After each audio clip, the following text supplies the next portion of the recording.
Hey, welcome to the AMD Installation Center. You know, this is where the magic happens, but it's more than magic. Actually, it's a lot of dedicated hard work. We did a car the other day. It's a famous car. It was televised, but you know what? You haven't seen everything that happened to the car. And in this little short video, that's what we want to show you. The deal is, the video was shot in time lapse. So what I'll do is voice over and coach you through the operations because it happens pretty quick. But this thing comes from the rails to the roof in one short video. I hope you enjoy it.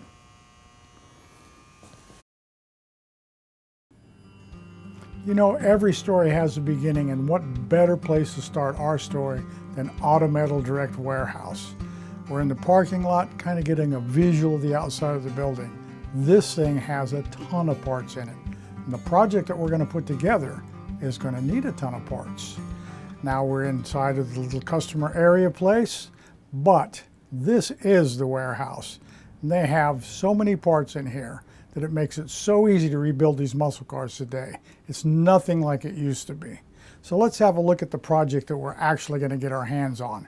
Came in on a freight truck, came in on a little pallet. Here it is, it's shrink wrapped. It is a famous Barracuda. You've seen it on television, but you haven't seen it look like this. What we'll do is cut off this shrink wrap and show you. The car was in a horrific accident. The last people cut the rails off the car, and this is what was delivered to AMD down at Auto Metal Direct. And then we took it up to the AMD Installation Center and rebuilt the car. And that's the story we want to tell today. The deal is, it's all shot in time lapse, but as we go through it, I'm going to walk you through every aspect of it. But here you can see the firewalls collapsed into the middle. And so let's just take this down and get it ready to go up to the AMD Installation Center and perform that magic. Now as we go down the warehouse, what I want you to look at is the depth of field. And as we photograph this going down, we're going to keep pushing the camera in so you can watch it kind of bobble its way down there. Hopefully it's looking itself down the aisles, selecting parts, which is what we're going to do. We're going to go shopping for the car. But what I wanted to give you, as you're looking at the video from our perspective here, is just how immense this warehouse is. Again, it's just thanks to Auto Metal Direct for their dedication to this industry and building all of these parts so we can rebuild these cars. And that's one of the stories I want to talk about. Rebuilding versus rebody. Everyone said what you're going to do is take that car and cut the VIN numbers out and put them in another car. But we didn't do that.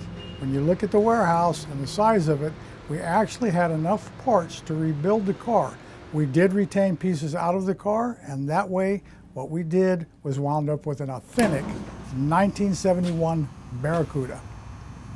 There it is resting by itself. Normally the datum would pick up the front and the rear rails. I'm on the torsion bar cross member and the rear rails. What we're going to do is harvest as much of this car as possible, put it together. Now we're going to integrate it with some good used parts, which will give it all Mopar, and then finish it off with the icing on the cake, which is that AMD sweet metal. Okay, so here we go. Let's build the car. See the parts carts loaded, and the first thing you saw was we took the front frame rails with a torsion bar cross member and set them up on our fixture. Now these are real rails out of another car. We did use those, but they're independent, but they are Mopar. And now we have the rear rails down in the car looking at the fixture. And what we've done, we're applying weld-through primer. That's the under seat pan, that's the main floor pan. We welded the car down on the table to keep it from moving. We used the firewall to locate the main floor. So with the main floor located onto the firewall and all the rails into the car, and you see the under seat pan, you see the trunk pan, right there, weld-through primer. Man, I wish I could work that quick. Okay, notice what they did when they built the car also is the floor pans are laid from the front to the back, which is exactly what we've done here. The laps all work correctly this way. We have the inner footwells, then we have the inner rockers for the car. Again, if you notice, we love weld-through primer because it just adds that layer of protection into the car. Now, the inner rockers will weld to the floor. This allows us to build the car exactly the way it was done at the factory. The braces are welded onto the inner rockers welded to the floor. Now we can go ahead, just gotta like that welder, slow myself down. I'm with you. I'm watching what's happening to the car here. It's a great view. This is what you didn't get to see in the televised edition, is this car built literally from the ground up. How can we do it? Look at the table. It's the datum fixture. Now you notice when we started the photo that we had the roof interstructure already located over the table. But we had to set another car up there to do that and get us the right measurements to do it. Normally, we build a car a little differently than this, but this is a desperate case. But because we know how to do it and we know what we're doing, we were able to do it. Now what I have here is the rocker assemblies out of the original car, and I don't normally build a car this way, but harvesting the parts from the real car, that was necessary for authenticity of this car. So we have the outer rocker, we have the hinge pillar post, and we have this door jamb to the car. And they'll come in there in one blow. This is cool because what it does, it's going to allow us again to pick up the firewall to the floor and locate everything where it's supposed to go. And that's the deal when you're rebuilding everything back in the right place. Because when I'm done with this car, I want the door to shut on it, just like you do. A couple of quick measurements, make sure the height's right, and there's the firewall in one blow. One thing you're going to notice is we use a heck of a lot of clamps before we weld anything. Here we are at the next phase of the weld up. What we've done is we've installed the original rockers, hinge pillar post up there, and door jamb back here. Then we put the wheel houses and the quarter panels on the car along with the doors to make sure everything was going to work. Real happy. Door gaps look good, profiles look good, so what we're going to do is we're going to weld the main floor to the firewall and weld the rockers into the car and weld the upper cowl on the car.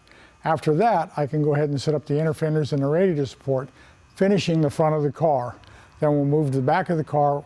We're waiting for you to come down here and do this with us so we can get the wheel houses, drop-offs, quarter panels, tail panels, deck fill, and the roof on the car. Sounds easy, but we'll do it in about a day. Let's get to work.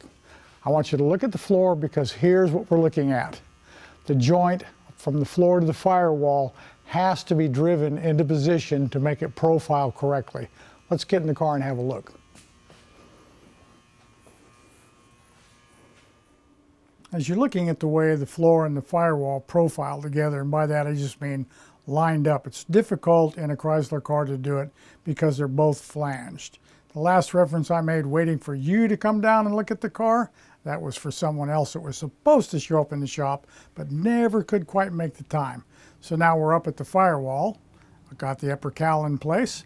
We'll go ahead and weld all that together. Again, you see this thing's clamped up. Now we're going to see some clamps because we have the capability to weld the complete inner fender to the firewall brackets all the way around the upper shock mount and right down the frame rail and up the radiator support. You look at the way the car is built, and I'm telling you, this is how it was built at the factory. Lap-wise, seam-wise, spot weld-wise, skip welds to the roof. It's going to spin the car around. We're going to hang the front sheet metal on the car, and there it is.